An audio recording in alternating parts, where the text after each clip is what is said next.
All right, hello wine drinking people. Today is, well, it doesn't matter what today is because this is what I drank yesterday, and this is a tasting that we did on April 17th.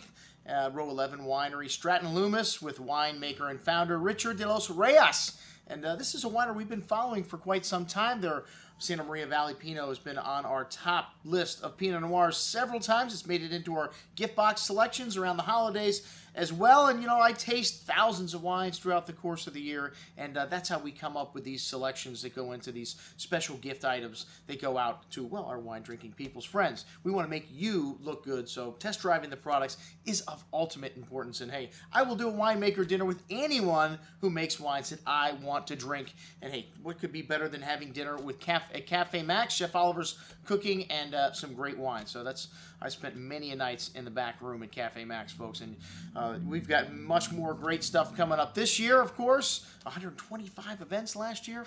Man, I'm out drinking 2 or 3 nights a week at least. All right, well, we had a great dinner, and all the wine showed brilliantly. We sold a bunch of stuff. That is the sign of a great deal for me. You know, I'd heard the story before about how this man, Richard de Los Reyes, found all these great vineyards for all these other producers and made wines since 1972, and, you know, vowed never to make wine again, and then all of a sudden struck up this fancy to make Pinot Noir, and if he was going to make Pinot, he was going to make it from the greatest vineyard sites in California. And through his contacts that he got to know in his 40 years in the wine business, he now knows some of the top growers and, you know, some top producers also. So he doesn't have a facility. This guy is one of the most unique stories that I've heard of in the wine business.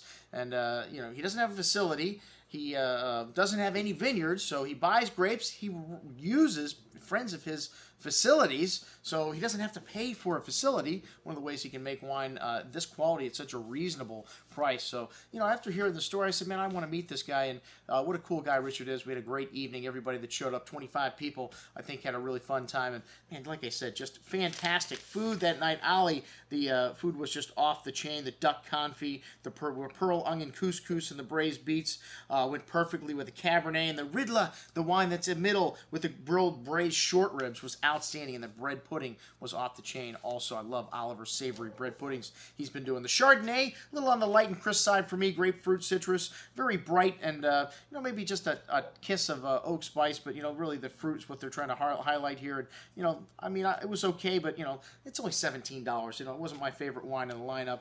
The Pinots are really what this winery is all about. The Row 11 Venus 3, the Russian River, and the Santa Maria Valley we had tonight. These are 3 very different wines. If you're going to make 3 different Pinots, I think they should be very different. The Venus 3 is a blend of 3 different vineyards, 3 different clones, and it is really light in style, kind of a light cherry, raspberry fruit, a little smoke, light herb note there also, but really fresh and fruity style of Pinot, raspberry coulis on the tongue, and really light and elegant. Really good little Pinot, though, for $15, $16 a bottle. Wow. The Russian River Pinot, more what people that like California Pinot want. A little bit of that cola, lovely rich cherry pie kind of fruit, some exotic spice there as well, and floral notes. Really nice texture on the tongue, velvety smooth, and you know, some of that cola and spice showing through on the finish with lots of fruit. The Santa Maria Valley is always my favorite, and this wine is more like Burgundy, a very cold climate down there. Maybe a hint of a vegetal note, but, you know, really had a lot of everything else also, some dark cherry fruit, exotic spices.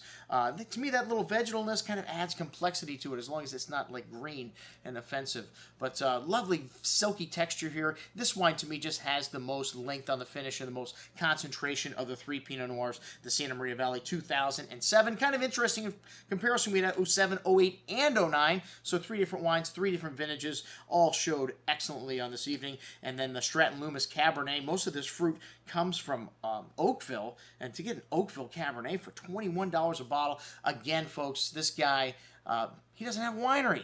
He uses friends of his wineries that probably don't charge him very much, so he can afford to sell these wines at a very reasonable price. This wine had a lovely cigar box, kind of mint, tobacco, dark cherry and currant berry fruit on the nose, and really opened up as the night went on and got better. That's the sign of a really good wine, and really dark fruit and some really nice earth tones in this wine as well. Not your typical tutti fruity Cabernet that you get a lot of times for $20 a bottle. And then the Ridla. This wine is becoming a phenomenon, a non-vintage wine, a lot wine, and a mystery blend. What's that? We can't pick out all 7 varietals? Well, somebody did.